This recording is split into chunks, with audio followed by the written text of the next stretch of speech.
All right, so let's see what's coming up for you, Scorpio. You have nine of wands. God, I can't even speak today. Nine of rods, or nine of wands, um, and then two of coins, page of swords, and then six of swords. So nine of wands tells me that you may be feeling a little bit cautious or wary of something. Nine of rods defends his space. I call this my cool hand Luke card because he keeps getting knocked down and keeps getting back up. It reminds me of that scene where cool hand Luke keeps getting beat down and then gets back up. But so there's a way in which this is a card that symbolizes the survivor. So there may be a way in which at the beginning of the month you are why am I not being able to speak? It's funny. You are identifying with being a survivor. So, high side of the Nine of Wands is someone who's willing to defend their space, someone who keeps surviving regardless. You can't keep this person down for long. The low side of this card is feeling overly paranoid about things, feeling overly cautious, feeling like you always have to be on the defense. So that's Nine of Wands energy at the beginning of the month. Another thing that's coming up for you is Two of Coins. So Two of Coins is about, you can see it's a juggler, and he's juggling two coins. And what that can mean is joint finances, or a sharing of material possessions or material values.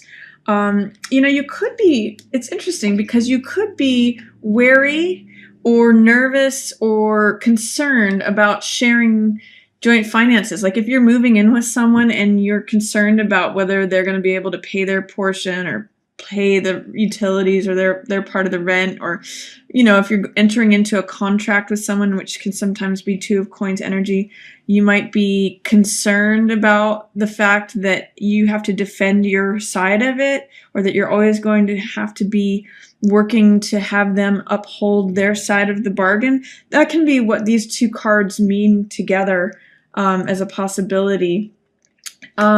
This card can also mean the high side of this card is flexibility. So in the Rider-Waite, he's standing on one foot and he's got these coins or balls in the air, and it shows how flexible he is and how many things he's able to juggle at once. So this is a juggling card. On the low side, it can mean feeling wobbly. Standing on one foot has sort of wobbly energy, and it can mean like, oh, I'm juggling from this side to that side. It feels in the Rider-Waite also the waves are going up and down. It can feel really sort of unstable and wobbling, like you're juggling a lot of things. And what I say in response to the juggler is that it can be either that you are trying to do too many things at once and you've got a lot of balls in the air and it's hard to juggle everything, or that you feel very confident and able to juggle many things at once, in which case it's sort of like being on display and showing how much you're able to handle all at once. Like, not only can I have all these balls in the air, but watch me do it on one foot. So that's the high side of Two of Coins energy. Somehow too, Scorpio, Two of Coins, because it's a two number. Two is about dialogue, about partnership, about communication. So sometimes I read Two of Coins as communication, and I'm seeing that for you here. I'm not sure why, but it looks like there may be some way in which there's a juggling of communication between someone who's in Survivor energy and someone who's in Page of Swords energy. And the reason I'm saying that is you can see in these cards that Nine of Wands and Page of Swords are directly opposed to one another. They're looking in opposite directions. Page of Swords is really about the mental element and having one's mind made up and being willing to defend one's ideals. And Nine of Wands energy is feeling on the defensive and feeling like you have to protect your territory.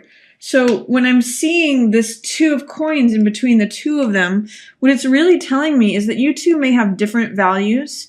You may have some trouble communicating about your values. Things may be going back and forth. It may be like a real negotiation between you and this other person. Usually this is a fire sign because it's a wands, and then this is an air sign because it's swords. But if you are going through negotiations with, someone who is either standing up for their ideals, defending their ideals, or if you're feeling like, there's defense on both sides here. So that's one of the things that I'm seeing going on. Page of Swords is someone who is kind of like has an idea about something and is willing to stand on the top of the hill and like hold that idea up for everyone to see and say, this is who I am, this is what I'm about. It's a willingness to explore the mental element, and it's also a willingness to defend one's ideas. So I'm noticing a defense for values, negotiations. That's what I'm seeing there. And it may be that one of these people sets sail. It may be that one of these people takes off and leaves the situation because of this negotiation that's happening. This is a card of recovery. It's also a card of travel. So it could be that, and it's also a card of rescue.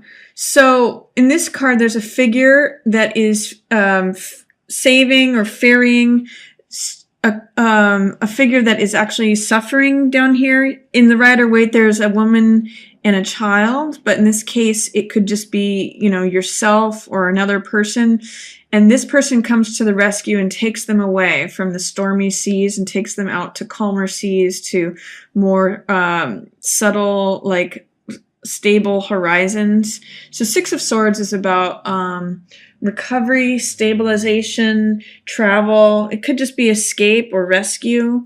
That's what Six of Swords means. And so in light of this situation that's happening with a challenge to communication, I actually see you guys working it out if you stick with it, because the Two of Coins is not in reverse. It's actually in its upright position.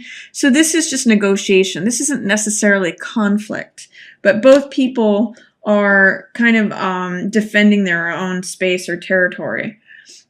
This one's defending their ideals, and this one's defending their space or themselves. So it could be that you just have to see who you identify with in this card. Do you identify with the person being rescued? Do you identify with the person who's doing the rescuing? Or do you identify with both, in which case you are rescuing yourself from the situation and ferrying yourself off to calmer seas? So and it could be that the Page of Swords is the one who ends up leaving. Because this is Swords energy and Page of Swords is facing this, it could be that Page of Swords finally just, has it and they take off and they leave. Or they're involved in somehow this rescuing or taking someone else out of the situation. So that is the first part of the month for you, Scorpio. And then towards the middle of the month, you have Wheel of Fortune, Four of Coins, Empress, and then Five of Cups in reverse. So, Wheel of Fortune has to do with things changing. You can see that this hand, which is like the hand of fate, turns this wheel, and those who are on top, these kings and queens, end up going down to the bottom and falling off. And conversely, though, anyone who's at the bottom ends up coming to the top. So whatever's up will go down, whatever's down will come up. Basically, it's a change card, a tables are turning card. And it may be in relation to your stability or your finances. It's also in direct relation to this negotiation of values and perhaps contract or communication negotiation. There's something that it may have to do with changing of your stability.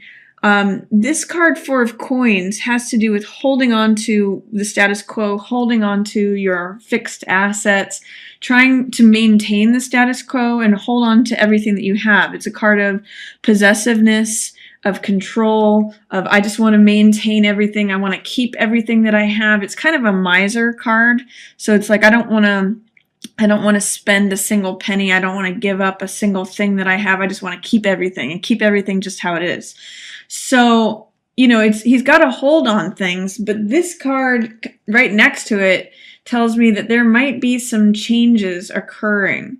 It could be changes that occur that help you stabilize, like if in doing this contract, it helps stabilize you, but more than likely it's going to be that there's going to be some change in the status of the finances that you have and hold on to.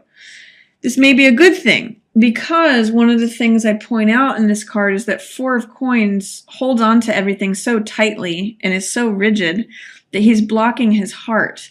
If things change, which Wheel of Fortune seems to say they will, in terms of holding on to everything and trying to like pinch pennies and be like King Midas, if you break that open, you may break open, access to your heart, in which case you become Empress.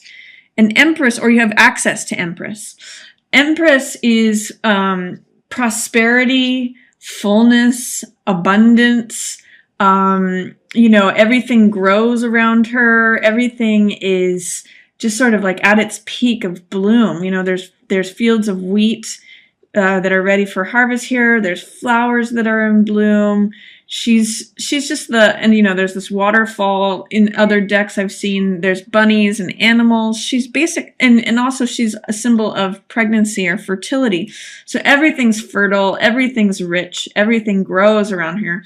So it could also be, another way that I'm seeing this is that you change your ways and start to pinch pennies, which is this, and then you become, your money starts to grow, or things start to grow around you. So that's another possibility. Whatever way you've handled things in the past, it's going to change. And you'll have now access to Empress, whether it means letting go of what you've been holding on to, or whether it means that you now hold on to things and now you become Empress, or you have access to the Empress woman. She's also a card of satisfaction and sexual satisfaction and sensuality. She's got all that Venus energy, which is the equivalent of Aphrodite, so the goddess of sex and love. So there's a lot of great things about Empress. She's just basically everything is full and rich and abundant and prosperous. So that's a nice card to show up in the middle of your month, Scorpio. And you guys kind of have a lot of sensuality going for you. Scorpio is traditionally the house that rules sex, death, and taxes. So there's a lot of good stuff there for you, Scorpio. Interesting, too, that these two major arcana cards are surrounding this Four of Coins. So there's something definitely going on about how you manage finances, or how much you hold on to things, how much you hold on to money, or hold on to assets, to material possessions. That's going to change for you, and that could be a very good thing. Because Empress is there. There may be a way in which you have some grief or solemnity or despair over what has gone on, or like the way things have changed.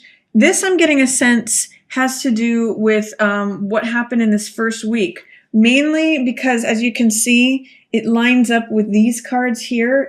This is recovery for something. This is grief and despair and just mourning. And then this is a battlefield and picking up the pieces, looking at what's happened after the battle and seeing what you can learn from it. So all of these in a row are telling me that there's some way in which you keep kind of reverting back to this, and there is some grieving that you're going to do over this, or there is some sadness that you might have. This is a figure who is looking at the 3 cups of spilled wine or spilled blood, and just sadness. And this can sometimes be sadness of someone who's passed away, sadness for friendship that's moved on, sadness for the way things used to be.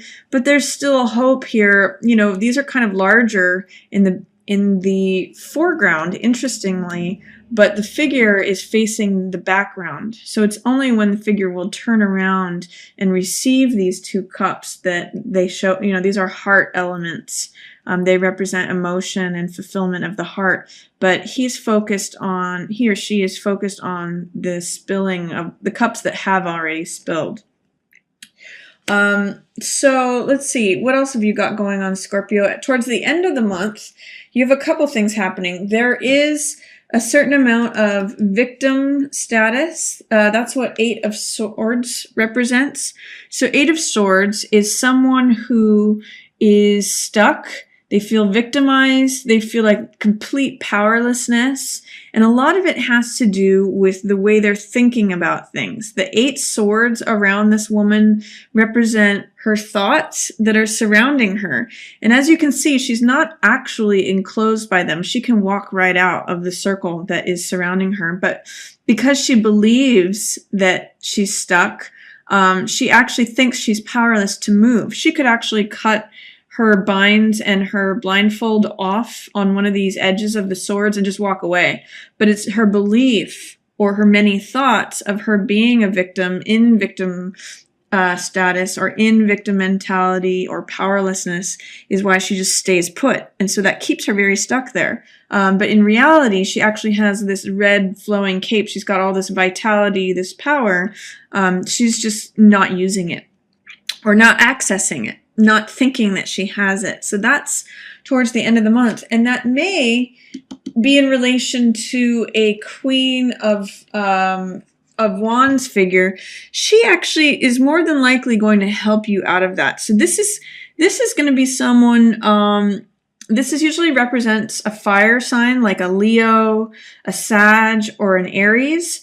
And because she's a queen, she's a person in authority. So I don't know if this is a boss or a maternal figure or just a good friend, or could even be like a counselor, someone who provides good counsel. And she's going to just kind of give you a pep talk. She is sunny and radiant and confident, and she's quick to laugh. And she is just like, she's an attractive, bold, courageous figure. You know, you can see she holds a full sunflower in her hand, and rods represent fire. So she's the queen of fire. So she may give you like a little push of vitality, or, you know, have you connect to your own strength, because she's really connected to her own courageousness, her own boldness, her own fiery radiance and vitality. And she may help break you out of this, or help you to see that you're not actually in a victim place. So that's towards the end of the month. And then a couple other things that are going on, Scorpio, for the end of the month. This Three of Coins here is collaborative projects. I also sometimes read this as creativity. This shows the artisan, the worker who's working, like the mason who's working on a church or a building, a foundation. And this card is usually a card of collaborative work, because in the Rider-Waite, this card shows both the worker, the architect, and the client who's actually going to be using the building. So this card favors well for group projects, for collaboration. Because it's a 3 number, I also see it as artisticness or artistry, as expression, you know, anything that has to do with building something. This is the builder, you know, card, also called an artist card. But because it's in its reverse position, you may not be accessing the highest level of group projects. It's telling me something with all these cards in here. It's saying that you may not want to participate in these group projects or social projects or, you know, group collaborations, because you're too much reflecting upon the battlefield and what has already happened. There's a way in which this line all talks about, you know, your recovery, journeying away from something, grief, sorrow, being sad about something. And in some ways, this card is all, I call this picking up the pieces. And as you can see, it's a place of battle, a battlefield where a battle has happened or a crisis has happened and the sun is setting on it. It's actually over. But someone's collecting the spoils from it. So someone's collecting what's left over. These swords are usually ideas or ideals, or, what sort of new thoughts can I collect from, what can I learn from what has happened? But this is definitely a preoccupation with the past, as is this. So what I'm seeing is like something happens, someone goes off on a journey, but there's this connection to the revisiting the past, and that tells me you may not feel like joining in on group collaborative projects because you're too focused and preoccupied with this past event that has happened. So that may be happening for you at the end of the month. But just remember, Scorpio, that if you do experience any sort of victim mentality, look for someone who is, and maybe you already know who this person is, but look for someone who's either, an Aries, a Sag, or a Leo, or some sort of mentor, the confident, radiant, attractive woman, because she's going to help pull you out of that. She's got nothing but good to bless you with. I mean, she's in line with all of this money stuff. She may help you go from a negotiation or contract to help you gain the most money from it that you can. She may be an advisor for any negotiation of finances that you have. So that's my reading for you, Scorpio. I hope you enjoyed it. And again, just want to thank everyone for all the readings that you've been booking, the subscribes, the likes, the shares, and I love responding to your comments. So please feel free to comment as well.